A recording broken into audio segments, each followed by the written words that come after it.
cara kita menjaga wahdatus syuur, hatinya bisa tetap satu? Gimana caranya kita membangun sebuah perasaan yang sama antara kita dengan saudara kita? Analoginya sederhana, analogi cowok cewek aja. Gimana biar dia punya perasaan ke kita? Caranya gimana? Gak tahu caranya? Pantesan ya, aduh. Wah, harus saya sharing juga nih, rahasia-rahasia dulu. Caranya, kalau kita pengen bangkitin rasa sehati, ada dua. Pertama, ra'fah, kedua, rahmah. Ini konsep Al-Quran ya, nanti saya terjemahin. Pertama, ra'fah, kedua, rahmah. Apa ra'fah? Ra'fah itu peka. Gara-gara kepekaan inilah, jadilah kita orangnya pengertian. Kalau kita nggak punya kepekaan, nggak pengertian. Peka gitu. Kalau telepon, jangan lama-lama. Kalau ini dalam analogi ya, jangan lakukan. Nanti saya disalahin lagi. Analogi doang nih. Kita peka, oh kayaknya dia lagi kurang sehat. Langsung datang-datang bawa Panadol. Kayaknya dia masuk angin, datang bawa antangin. Peka. Oh dia romantis banget ya, orangnya peka banget, tahu banget saya lagi gimana. Kayak Nabi tuh peka banget sama Aisyah. Kalau Aisyah wajahnya udah humairah, kemerah-merahan, pasti Aisyah lagi malu. Sampai Nabi pekanya ke Aisyah, cara manggil aja Nabi peka. Aisyah lagi marah sama Aisyah lagi senang, itu beda manggilnya. Kalau Aisyah lagi senang, Aisyah tuh akan, kalau lagi senang tuh ngomongnya wa Rabbi Muhammad, demi Tuhannya Muhammad. Kalau Aisyah lagi ngambek, Aisyah akan bilang wa Rabbi Ibrahim, demi Tuhannya Ibrahim. Nabi tahu itu tuh. Makanya Aisyah pernah nanya Nabi gitu. Kalau orang sekarang manggilnya Bibi gitu ya. Abi kalau sekarang mah ya. Terlalu soleh, Abi, Papa lah. Yang ujung-ujung. Tadi semuanya pencitraan nih yang benar nih. Yang kata Aisyah ke Rasulullah, yang kamu tahu nggak aku lagi kalau lagi ngambek atau lagi nggak ngambek? Tahu, kata Nabi. Gimana taunya? Nih Aisyah lagi ngetes kepekaan Nabi. Kata Nabi, kamu tuh kalau lagi senang sama aku, kamu akan bilang wa Rabbi Muhammad, wa Rabbi Muhammad. Bisa artinya demi Tuhan Muhammad, bisa artinya alhamdulillah dalam bahasa yang lain. Tapi kalau kamu lagi ngambek, kamu akan bilang wa Rabbi Ibrahim. Kalau Aisyah udah ngomongin wa Rabbi Ibrahim, nggak nyebut, padahal suaminya juga kan Nabi kan. Kayak kita, suami kita tuh misalnya, suami kita, istri kita. Bahaya. Bahaya Saya nggak punya suami, semua punya istri. Tapi dia perempuan ya, bukan laki-laki. Nah, kalau istri kita, sebutlah istri kita tuh misalnya pinter masak. Dia punya kayak brand cake gitu atau apalah, punya masakan yang khas. Sebutlah misalnya istri kita tuh pinter masak dan punya warung Padang. Kalau kita lagi senang, kita akan bilang, ah ini kayak masakan mama nih. Gitu kan ya? Kalau kita lagi nggak senang, kita bilang, wah kayak masakan ibu saya nih. Nah, orang yang peka kayak gitu tuh. Nah, tinggal kita peka gak dengan saudara kita? Apa yang membuat dia bete? Apa yang membuat dia gak nyaman? Apa yang membuat dia tersinggung? Apa yang membuat dia ilfil?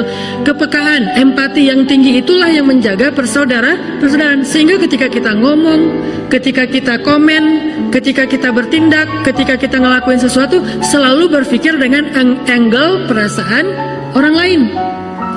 Baik itu keluarga kita, tetangga kita, teman main kita, teman sekolah kita, beda sekolah, beda komunitas, apapun lah, bahkan beda agama sekalipun, kita jaga dari angle dia. Makanya Allah saking ngejaganya nih, Allah bilang, janganlah kalian mencela Tuhan-Tuhan mereka, sehingga mereka akan mencela Tuhan kalian tanpa mereka fahami. Beda agama kan? Yang satu muslim, yang satu non-muslim. Kita jaga, jangan sampai kita ngeledekin Tuhan mereka. Jangan sampai kita ngeledekin syariat mereka. Jangan sampai kita ngeledekin hal-hal yang sakral dalam persepsi mereka, dalam persepsi dan kepercayaan mereka. Ketika kita lakuin itu, nanti mereka pasti akan membalas, terjadilah perpecahan. Itu diajarkan di Al-Quran. Jangan kita ngeledekin Tuhan orang lain, nanti mereka akan balas ngeledekin Tuhan kita. Tapi kalau mereka yang ngeledekin Tuhan kita, ya udah, siapa yang paling baik, berarti dialah yang menunjukkan akhlak. Kalau kita mengklaim Islam adalah agama terbaik, tunjukkanlah akhlak kita lebih baik dari mereka, kan gitu. Jangan sampai kita mengklaim agama Islam itu agama terbaik, ternyata kita nggak bisa nunjukin akhlak kita lebih baik dari orang lain. Berarti kita hanya kata-kata yang nggak ada buktinya. Nggak enak mau bilang omong kosong. Kata-kata yang nggak ada buktinya nih. Islam terbaik, sunnah terbaik. Apa? Orang Islam tuh apa? Nabi itu akhlaknya uswatun hasanah. Tunjukin, dan itu amanah di dalam pundak, di atas pundak kita. Ketika kita mengaku sebagai Muslim, berarti kita punya tanggung jawab menunjukkan keindahan Islam kepada manusia. Tanggung jawab. Kayak kita ngaku saya sebagai orang Aceh, berarti saya mewakili orang Aceh. Kalau saya ngelakuin kesalahan, semua orang Aceh kena gara-gara saya. Saya orang Bandung, begitu saya ngelakuin kesalahan, ternyata orang Bandung gitu juga. Saya orang Islam, begitu saya melakukan Islam, orang pasti otomatis, walaupun sebetulnya nggak semua orang Islam kayak gitu, tapi tetap gara-gara kita nama Islam tercoreng. Bisa jadi yang mencoreng nama Islam kita sendiri, sehingga kita jadi kayak punya tanggung jawab, amanah. Saya harus lebih baik nih, supaya orang tahu, oh memang Islam itu keren. Tuh buktinya, tuh buktinya, tuh buktinya gitu. Hijrah ngaji, kita yang udah rajin ngaji harusnya nunjukin bahwa akhlak kita lebih baik di depan orang tua daripada adik kakak kita yang belum ngaji. Sehingga orang akan mengatakan benar, emang ngaji itu bermanfaat, ngaji itu emang baik, bagus, banyak kebaikannya. Buktinya si AA, buktinya si adik misalnya. Tapi kalau pas udah habis ngaji semua disalah-salahin, neraka semua nih. Karena saya dulu pernah ngalamin masa gitu. Wah, neraka kamu. Apa semua salah di mata saya, cuma saya doang yang masuk surga nih. Semua orang masuk neraka, pulang ke rumah, bapak ini dosa besar nih. Manggilnya abang kalau orang Aceh. Abang saya itu tentara. Abang tahu nggak azab kubur kayak gimana? Ngomong-ngomong belum apa-apa udah ngomong azab kubur, jahanam, berat. Belum basyiron udah nazir, jadi ngelompat gitu. Dibalik harusnya basyiron, baru naziron juga ada waktunya. Nabi Nuh itu baru ngomong naziron setelah 950 tahun berdakwah. Baru naziron. Awalnya basyiron. Buktinya coba baca surat Nuh. Wahai kaumku, minta ampun kepada Allah, maka Allah mengampuni. Basyiron apa naziron? Basyiron, berita gembira. Niscaya Allah akan mengampuni satu. Lalu Allah akan memberikan kepada kalian harta. Basyiron atau naziron? Kebun, air, keturunan, semuanya basyiron. Setelah sekian banyak basyiron, 900 tahun kemudian baru, ya Allah hancurkanlah orang-orang yang mendustakan ayat-ayatmu sehancur-hancurnya. Kapan ngomong kayak gitu? 900 tahun lebih. Dah kita mah baru sekali dibantah langsung hancurkan ya Allah. Belum 900 tahun. Memang kita nggak akan hidup sampai 900 tahun, tapi setidaknya coba dulu deh. Kalau ketemu sama teman, ngaji yuk, kayaknya seru juga tuh habis ngaji kita ngopi. Jangan, ngaji yuk, kalau nggak ngaji lo masuk neraka. Berat, belum apa-apa udah neraka. Baru salah dikit neraka. Walaupun mungkin benar, cuman kurang tepat.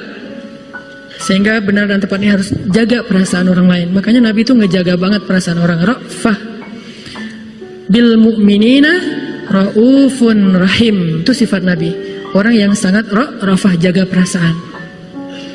Saking jaga perasaan, Nabi itu selalu mencari persamaan biar nggak ada gap.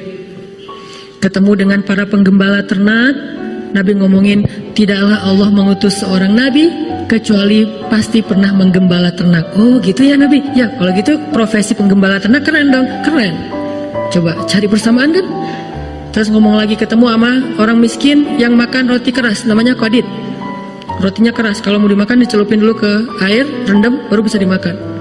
Pas Nabi duduk di antara mereka nggak enak hati. Aduh, nggak enak nih mau ngidangin yang kayak gini ke Nabi. Kan Nabi orang yang mulia, masa kita hidangin roti yang keras, disembunyiin, disumput aja gitu.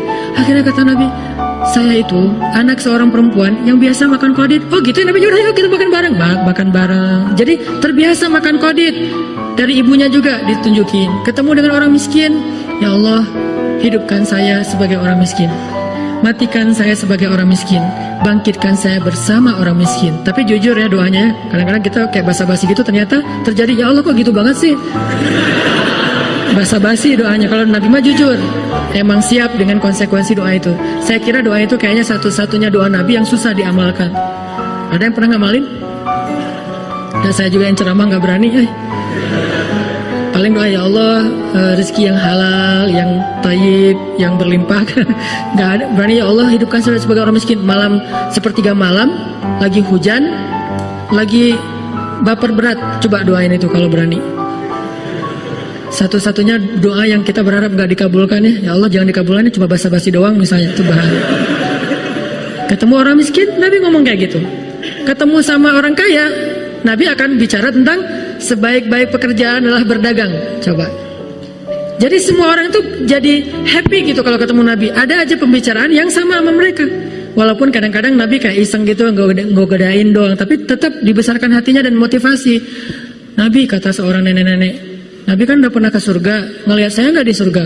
Enggak tuh, nggak pernah ngelihat nenek-nenek kayak ibu di sana. Gitu.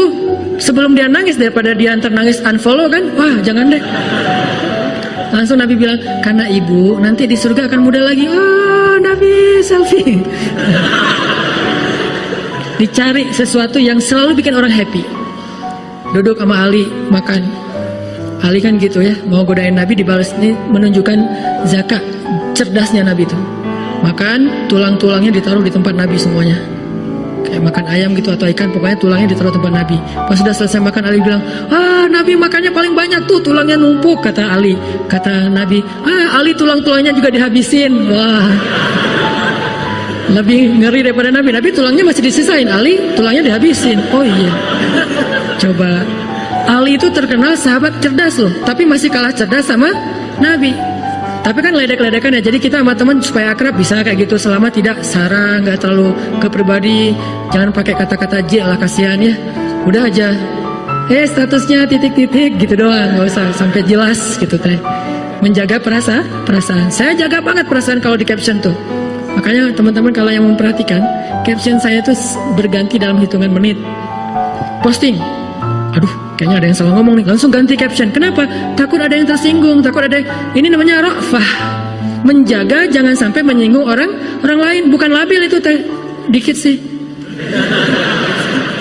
Apalagi kalau lagi nulis caption habis dimarahin istri kan, itu paling sering ganti tuh. Jadi teman-teman kalau ngelihat saya captionnya gonta-ganti, Ustaz habis dimarahin istri ya. Labil. Kenapa? Menjaga perasaan. Aduh, kalau saya ngomong gini ntar gimana ya perasaan dia. Itu harusnya yang kita coba fokus kalau pengen jaga persatuan.